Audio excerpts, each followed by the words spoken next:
마음이 식었다.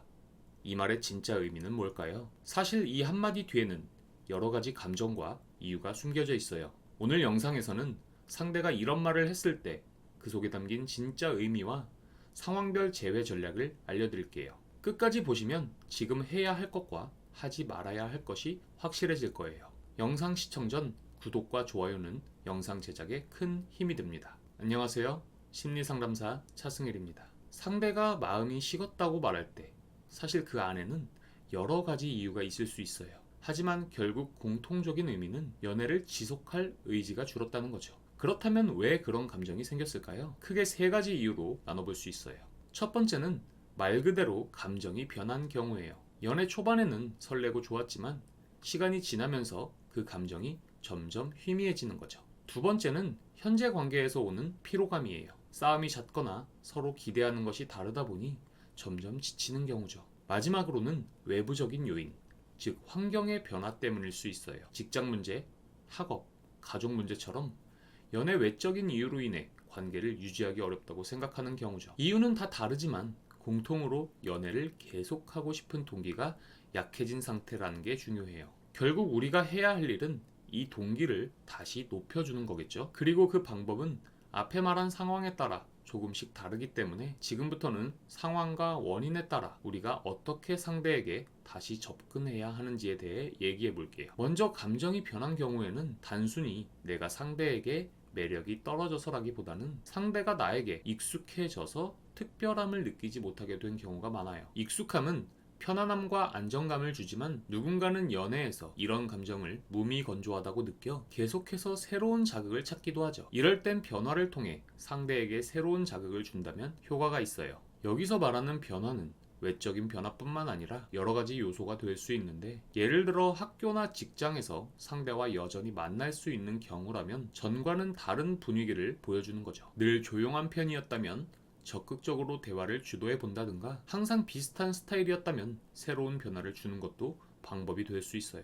상대를 만날 수 없는 경우라면 SNS를 통해서 변화를 보여줄 수 있는데, 단순히 잘 지내는 모습을 보여주는 걸 넘어서 예전과는 다른 새로운 취미나 관심사를 공유한다거나 상대가 연애 당시에는 본 적 없는 나의 새로운 모습을 보여주며 익숙함에 가려져 보지 못했을 나의 매력을 상대가 보게 된다면 나에 대한 새로운 감정이 생길 수도 있죠. 중요한 건 과거에 느꼈을 설레는 감정이나 사랑을 강제로 되살리려 하기보다는 상대가 스스로 여러분에게 다시 궁금해지는 느낌을 받을 수 있도록 만드는 거예요. 그리고 익숙함에서 오는 권태감은 시간이 지나면 다시 그리움으로 바뀌는 경우도 많기에 조급하게 다가가기보다는 자연스럽게 새로운 매력을 느낄 수 있는 시간을 충분히 가지면서 마음의 여유를 찾을 필요도 있어요. 그렇다면 현재 관계에서 오는 피로감으로 인해 마음이 식은 경우는 어떨까요? 이 경우 중요한 건 상대가 나와의 관계를 부담스럽게 느끼지 않도록 하는 거예요. 만약 다툼이 잦았다면 우선 내 태도를 돌아보고 상대가 무엇을 힘들어했는지 이해하는 게 먼저예요.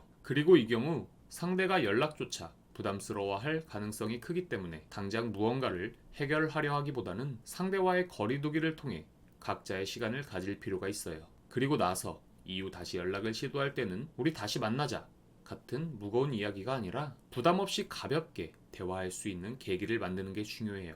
예를 들어 우리가 같이 갔던 카페 아직도 있더라 처럼 자연스럽게 추억을 떠올리게 한다거나, 또는 상대가 좋아했던 취미나 관심사와 관련된 소식을 공유하면서 가볍게 접근하는 것도 방법이에요. 핵심은 상대가 나와의 대화에서 편안함을 느낄 수 있도록 만드는 거예요. 관계에서 피로감을 느낀 상대는 억지로 붙잡히는 느낌이 들면 더 멀어질 수밖에 없어요. 반대로 이 사람과의 대화가 더 이상 부담스럽지 않네 라는 느낌이 들면 다시 자연스럽게 다가올 가능성이 커져요. 마지막으로 외부적인 요인이나 환경의 변화로 인해 마음이 식었다면 상대가 환경에 충분히 적응할 시간을 기다려주며 무리하게 다가가려 하지 않는 게 중요해요. 이럴 땐 적절한 타이밍을 기다리면서 부담 없는 방식으로 존재감을 남기는 것이 중요한데, 예를 들어 상대가 중요한 시험이나 프로젝트를 준비하고 있다면 잘하고 있지?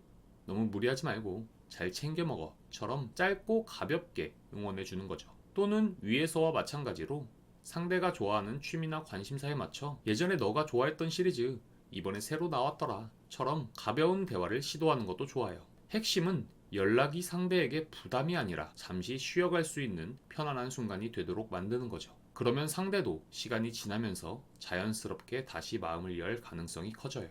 이렇게 오늘은 마음이 식었다는 숨은 의미와 상황별 제외 방법에 대해 말씀드렸는데요. 제외의 핵심은 상대가 다시 나에게 끌릴 수 있는 환경을 만드는 거예요. 앞서 이야기한 것처럼 상대의 감정을 고려한 접근법이 중요하죠. 무엇보다 제외는 단순히 상대를 붙잡는 게 아니라 다시 끌어당기는 과정이며, 상대의 마음을 다시 돌리기 위해선 억지로 설득하거나 조급하게 행동하는 게 아니라 상대가 스스로 다시 다가오고 싶어지게 만드는 게 중요해요. 그러려면 먼저 나 자신부터 변화해야 하는데, 이별을 경험한 후 감정적으로 힘들겠지만 지금까지의 연애를 되돌아보는 과정을 통해서 단순히 내가 부족했구나 하고 자책하는 게 아니라 어떤 부분을 보완하면 더 건강한 관계를 다시 만들 수 있을까라는 생각도 해보시기 바라며, 가장 중요한 건 조급해하지 않는 거예요. 당장 다시 만나려 하기보다 상대가 부담 없이 나를 떠올릴 기회를 만드는 게 필요해요. 억지로 다가가기보단 자연스럽게 여지를 남겨두면서 상대가 스스로 우리의 관계를